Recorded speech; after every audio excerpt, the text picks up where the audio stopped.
Hoje eu quero trazer para vocês um assunto que muito me agrada e que muitos de vocês acabaram pedindo depois que eu fiz um vídeo falando sobre a novidade nos ETFs aqui na nossa Bolsa de Valores no Brasil, que basicamente é a possibilidade de surgirem ETFs que distribuem dividendos aqui. Se você não viu esse vídeo, eu já vou deixar para você como uma sugestão em algum cantinho aqui em cima, aí você pode abrir ele e depois você assiste. Mas diante desse vídeo, muitos de vocês acabaram pedindo para trazer um pouco mais sobre os ETFs nos Estados Unidos, porque sim, gente, tem diferença não somente de tamanho da indústria, liquidez, possibilidades, várias coisas e até mesmo algumas questões tributárias que eu quero pontuar todas elas para vocês hoje, mas também quero aproveitar e trazer quais são os ETFs preferidos dos brasileiros lá fora, ao mesmo tempo um histórico dessa rentabilidade e responder a clássica pergunta que muitos acabam me fazendo: Bea, vale a pena investir em ETFs diretamente lá fora? Bom, então, para vocês ficarem por dentro de tudo que eu vou trazer nesse vídeo de hoje, eu já vou pedir para vocês deixarem um like nesse vídeo. Para quem é novo por aqui, sejam todos muito bem-vindos, se inscrevam no canal, cliquem no sininho para não perder nada do que rola por aqui. E, gente, me contem aqui nos comentários quem já investe diretamente lá fora. E para quem não investe, me conta se vocês estão com a intenção de dolarizar uma parte dos investimentos de vocês. É muito importante para entender qual é o perfil da galera que está consumindo aqui os meus vídeos, até mesmo para eu entender se vale a pena fazer mais conteúdo sobre o mercado lá fora, que é um mercado que sim, eu invisto diretamente lá, inclusive através de alguns ETFs dentro da carteira ali, mas eu preciso saber de vocês se vocês acham esse tipo de conteúdo relevante ou não, beleza? Bom, pessoal, vamos lá. Eu quero começar trazendo algumas informações sobre os mercados em si. Eles são muito diferentes, né? Lá fora, por exemplo, você tem mais de 2.000 ETFs. Aqui no Brasil, na nossa B3, nós temos aproximadamente aí uns 70 ETFs. É claro que estão surgindo vários, e isso tem acontecido de uma forma muito rápida nesses últimos 2 anos principalmente, e deve continuar acontecendo principalmente com essa mudança de regra dos ETFs que vão distribuir dividendos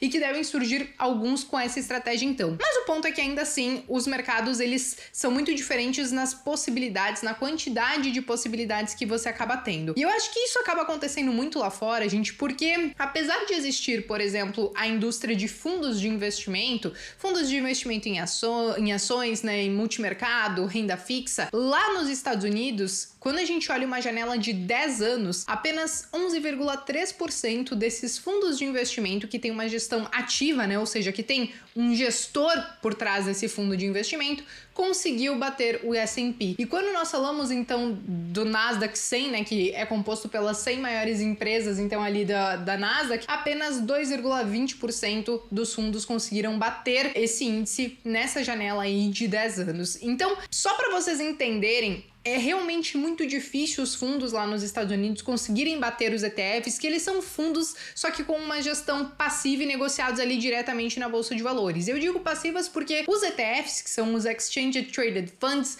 eles basicamente definem uma estratégia e muitas vezes então eles têm um índice para percorrer, assim como por exemplo funciona aqui no Brasil. Se você investir no BOVA11, você vai estar investindo no nosso índice Bovespa, porque o BOVA11 ele replica o índice Bovespa. Lá fora, se você investe por exemplo no IVV, você está investindo no índice do S&P 500, então você vai ter ali dentro dessa composição as 500 maiores empresas do mercado norte-americano. Então, basicamente, os ETFs funcionam dessa maneira. E o que acontece? Quando a gente olha para o mercado dos Estados Unidos, que ele é muito grande e é muito difícil, inclusive, você fazer esse stock picking pelas diversas possibilidades e tal. No final das contas, os ETFs eles acabam sendo sim uma boa pedida, principalmente para quem está começando, porque muitas vezes através de uma cota de um ETF você já consegue começar de forma muito diversificada, por exemplo, comprando as 500 maiores empresas da Bolsa norte-americana. E eu acho que existe um outro ponto que é muito interessante lá fora, e claro que isso não são com todas as corretoras, mas algumas sim, que, por exemplo, aqui no Brasil, quando você vai comprar um ETF, você compra de um em um, né? Lá fora, existem alguns ETFs que muitas vezes vão custar 300, 400 dólares, por exemplo, e talvez o seu aporte seja menor do que isso, mas existe a possibilidade de você comprar uma fração desse ETF. Então você pode comprar, por exemplo, 0,5 de um ETF e aí você não vai precisar gastar todo o dinheiro de uma cota inteira, né? Algumas corretoras, elas permitem que isso seja feito. Uma outra diferença que existe dos ETFs de lá para cá é a própria questão da tributação, né? Então, aqui, por exemplo, nós não temos a isenção do imposto de renda sobre o lucro dos ETFs quando a gente vende. Nós temos essa isenção hoje para ações, né? Para vendas até 20 mil. Mas para ETFs, BDRs, fundos imobiliários, não existe essa isenção. Então, se você vender com lucro aqui, você precisa recolher 15% e fazer esse pagamento até o último dia útil do mês subsequente, né? Lá funciona um pouco diferente, né? O que acontece? Os dividendos lá são tributados em 30% na fonte. Então, toda vez que você receber os dividendos lá fora, ele já vai vir líquido dos 30%. É como se fosse o nosso JCP aqui, né? O juros sobre capital próprio, que quando a gente recebe, já recebe líquido do imposto. Claro que aqui a alíquota é 15%, lá fora é 30%. Só que lá existe a isenção para vendas de até 35 mil reais. Ou seja, se você vendeu menos de 35 mil reais, você não precisa recolher o imposto de renda em cima do seu lucro. Agora, se você vendeu acima disso, aí sim você vai ter que fazer o pagamento desse imposto de renda. Então, essas são algumas diferenças entre os mercados e os ETFs daqui do Brasil pros lá de fora, tá? Agora, gente, eu quero entrar numa outra seara, que é a questão dos ETFs que os brasileiros mais têm procurado lá fora. E eu quero trazer eles não no sentido de, olha, sei lá, isso aqui é uma indicação, alguma coisa assim, mas para vocês olharem esses tickers que eu vou trazer na sequência e começarem a pesquisar e estudar cada um desses ETFs e entender o que faz sentido para você. E esse levantamento aqui, quem acabou trazendo foi a Stake, então deixa eu já colocar na tela para vocês e a gente vai passar ETF por ETF, né? Então vamos lá. Em primeiro lugar, nós temos o VNQ. Esse é o ETF mais procurado e ele é um ETF que investe no mercado de REITs, que são muito comparáveis com os fundos imobiliários aqui, claro que com algumas ressalvas, né? Mas ainda assim você está lidando com esse mercado imobiliário. Então o VNQ, ele é muito procurado e dentro dele então tem várias empresas que estão nesse ramo. O segundo lugar fica com o VOO. O VOO, basicamente, ele replica o S&P 500, então a partir do momento que você investe nele, você vai conseguir uma rentabilidade muito próxima do S&P 500, vai ter as 500 maiores empresas dentro ali da sua carteira com esse único título. Em terceiro lugar, nós temos o UVXY, e esse aqui, gente, ele tem uma estratégia um pouco diferente. Por quê? Ele utiliza o VIX Futuro. O VIX, se você nunca ouviu falar, é o famoso índice do medo que a gente chama. Por quê? Quando as bolsas estão caindo, tem alguma coisa acontecendo no mundo, tipo quando aconteceu a questão da pandemia e tal, o VIX ele sobe, porque ele é o índice do medo. Então, quando as bolsas estão caindo, quer dizer que o medo da galera está um pouco mais aflorado e esse VIX pode subir. Quando as coisas estão tudo tranquilas, está tudo indo muito bem, geralmente esse VIX está mais calminho também, e aí ele acaba caindo ou se mantendo um pouco mais estável. Então, esse ETF aqui, ele basicamente utiliza o VIX Futuro e ele usa também uma certa alavancagem. Então, quando olha o VIX para cima, ele tem uma alavancagem de 1,5 vezes,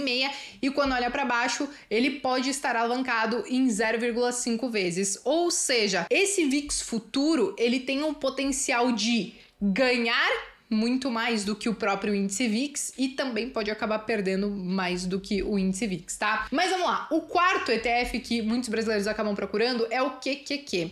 E o QQQ, gente, ele acaba então replicando basicamente o Nasdaq 100, ou seja, você vai ter as 100 maiores empresas do Nasdaq. E aí o que acontece? Quando a gente fala de S&P e Nasdaq, existe a diferença, apesar de terem empresas inclusive que podem ser parecidas ali dentro da composição, mas quando a gente fala do Nasdaq, ele tem um peso muito maior de empresas de tecnologia, né? Então, Meta, Alphabet, várias empresas assim, vocês vão ver que tem um peso um pouco maior no Nasdaq. Em quinto lugar, nós temos o IVV, que é tranquilamente muito parecido com o VOO, que também vai acabar replicando o S&P 500. Em sexto lugar, nós temos o SQQQ. Aqui, gente, é muito interessante, até mesmo eu fiquei relativamente surpresa que existem muitos brasileiros procurando esse tipo de ETF, porque ele replica o Nasdaq 100, só que o inverso, ou seja, né, ele aposta contra o Nasdaq 100. Se o Nasdaq 100 sobe,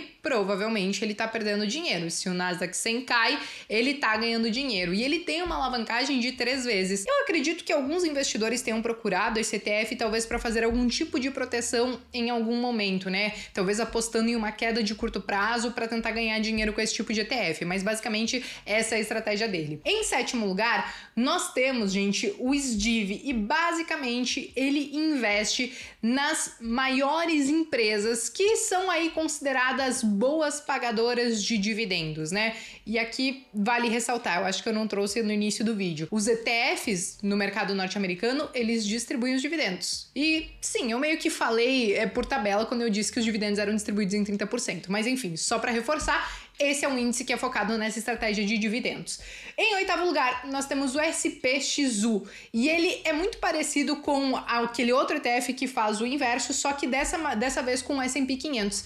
Então, se o S&P 500 sobe, esse fundo ele tá perdendo. Se o S&P cai, esse fundo ele tá ganhando. Mais uma vez, eu acredito que os brasileiros que procuram esse tipo de investimento, esse tipo de ETF, é para tentar algum tipo de proteção ou algum ganho de curto prazo. Em nono lugar, nós temos o TQQQ, gente. E esse é um Nasdaq 100, só que alavancado. Ou seja, se o Nasdaq subir uma vez, você vai ganhar 3 vezes com esse ETF. Logicamente que tem um risco muito maior, porque se cair você também pode perder muito mais do que o próprio Nasdaq 100, mas basicamente ele vai olhar para esse índice, só que de uma forma mais alavancada. E em décimo lugar, nós temos o SPY, que ele também acaba replicando muito o S&P 500, e se eu não me engano, ele é o ETF mais antigo da Bolsa Norte-Americana, é o que tem maior liquidez, principalmente quando a gente fala desses que acabam replicando o S&P 500, e basicamente são esses os ETFs que os brasileiros mais têm procurado. Um ETF acabou ficando de fora dessa lista, mas é um ETF que eu gosto bastante, que é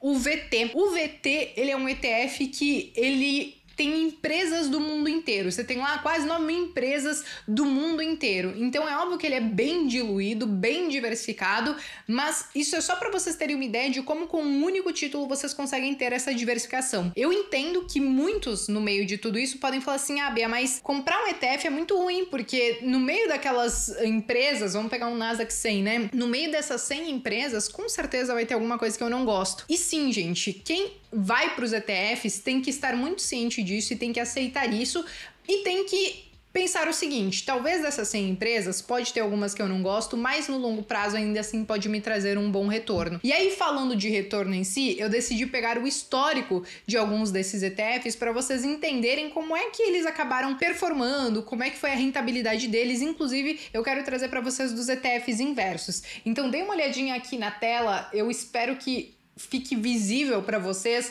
mas eu trouxe aqui então alguns ETFs, e como vocês podem ver, por exemplo, o QQQ, que ele, né, replica o Nasdaq 100, ele foi um dos que mais subiu nesses últimos 10 anos. Depois nós temos o VOL, o SPY, o VT, como eu trouxe para vocês, que é um que eu gosto muito, o VNQ, que é um dos ETFs mais negociados pelos brasileiros. E aí aqui embaixo vocês estão vendo então que são os ETFs que tem aquelas estratégias ali um pouco inversas, né, fora de dividendos, mas se vocês pegarem aqui o SPXU, ele tem a estratégia inversa do S&P 500, então naturalmente no longo prazo, numa janela maior, esses ETFs, eles estarão perdendo, né? Porque eu acho que eles são muito mais utilizados para estratégia de curto prazo e não de longo prazo, porque senão não faria sentido nenhum. Mas basicamente, esse aqui foi o comportamento desses ETFs no longo prazo. Então, sim, eles trazem uma rentabilidade positiva, e eu acho que eles têm a vantagem, inclusive, para o investidor que está chegando lá no mercado norte-americano e talvez ainda não sabe analisar uma empresa lá fora, não sabe fazer aquele stock picking. Os ETFs, eles podem ser, então, sim, essa mão na roda, esse facilitador de talvez você já começar, até mesmo com uma grana um pouco mais curta, mas já de maneira diversificada. E precisa considerar também que é muito difícil bater os índices lá fora. São pouquíssimas as pessoas que conseguem bater os índices lá fora. Bater o S&P, Nasdaq 100, então nem se fala, né? Porque ele tem uma volatilidade, um risco muito maior. Um dos poucos, por exemplo, que a gente sabe que bateu por muitos anos, mas ainda assim nem todos os anos, foi o Warren Buffett.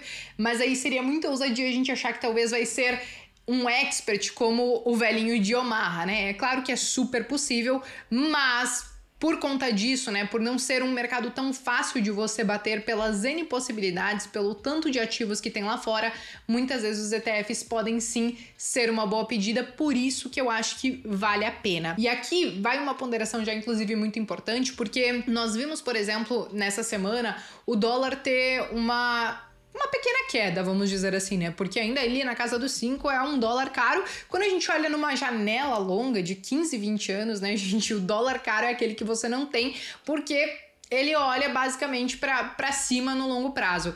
Mas eu acho que acima de tudo, de cotação do dólar, não deve ser algo decisivo para você começar a investir lá fora, porque o que vai fazer diferença mesmo são os ativos que você vai acabar escolhendo. Não adianta nada você aproveitar uma boa cotação do dólar e investir em porcaria, porque aí você basicamente pode acabar perdendo dinheiro mesmo assim.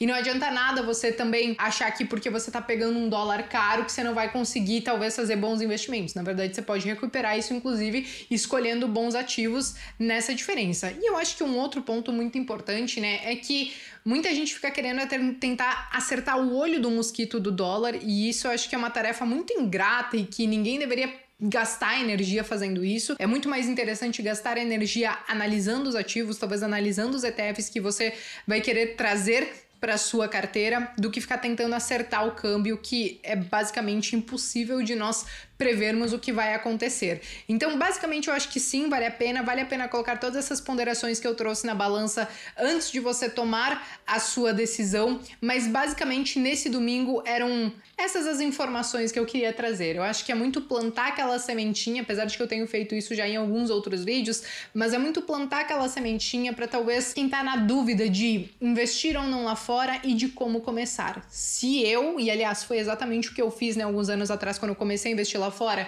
mas se eu fosse alguém que estivesse começando hoje a investir e quisesse colocar dinheiro lá fora, eu com certeza olharia para os ETFs, beleza? Bom, pessoal, por hoje então era isso. Eu espero que vocês tenham gostado desse conteúdo. Se vocês tiverem mais sugestões de conteúdos, talvez do mercado norte-americano ou talvez até mesmo daqui, podem deixar nos comentários que eu tô sempre atenta. Eu me despeço por aqui, mas vejo vocês então no próximo vídeo.